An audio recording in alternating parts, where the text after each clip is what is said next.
Now let's try getting a better sense of what's to come in terms of search, rescue and salvage operations down off Korea's southwestern coast. For that, Captain Nicholas Sloane joins us live on the line from Italy. Nicholas Sloane is a marine master with over 30 years of experience and was in charge of salvage operations of the wrecked Costa Concordia cruise ship off Italy. Captain Sloane, thank you so much for joining us. Hi, good day to you and greetings from Italy. Now, let's start with the search and rescue operations here in Korea now in its 10th day. Based on your expertise and experience in the field, which stage is the Korean rescue team at, and how does this case compare with the Costa Concordia case?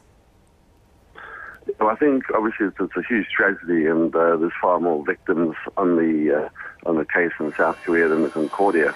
But I think the search and rescue teams are facing very similar challenges, and the divers have to make their way into the upturned casualty. So it's almost like going into a hotel that's been turned on its side and everything's falling and blocking the passageway and accesses. So one of the best things is to have saturation diving and the bell that prolongs the time that the divers have to actually carry out their search and rescue operations. But being search and rescue is a very special sort of, let's say, it's not every diver that becomes a search and rescue diver. You need divers that actually are trained and they have counselling and backup to support them doing search and rescue, especially with recovery of bodies. So I think that the complexities are the weather and the time that the diver has in the water. So the fact that the bell will be deployed today is a very good step. All right. So now based on your experience with Costa Concordia, of course, you were the supervisor, or you're the chief of the project there. How long do you think the salvage of the Sewol-ho ferry will take, and what will be some of the biggest challenges?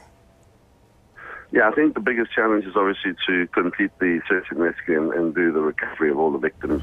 So there's no point in going to the next step until the divers have done all that they can. But you have to look at the risk and the threat to the divers themselves, and it gets to a point where the risk to the lives of the search and rescue teams gets to a point where you can no longer guarantee their safety. Then you have to look and plan, well, let's take the next step. So I think the authorities are doing the right thing, is that to calm everything down and carry out a methodical search. I mean, it's a very big ship if you think of how many cabins there are, and obviously the water depth. So you need time and you need good weather, but hopefully the weekend weather won't impact too much on the diving operations. Once they get to a point where they think that there is no further chance of recovering any of the victims, then they can look at the first step in the salvage operation, and that's to move the ship either to more sheltered waters where they can extend the search and rescue operation, or even try and bring the ship up completely. The big difference between her and the Concordia is the size. The Concordia was obviously 3 football fields long and well over 100,000 tons. So that took a lot longer for us to prepare and get the pulling forces. But I think the fact that you have all the cranes on site immediately available will speed up the first stage of the operation. All right, Captain Nicholas Sloane, Senior Salvage Master of the Costa Concordia Removal Project, thank you for speaking with us today. Thank you, and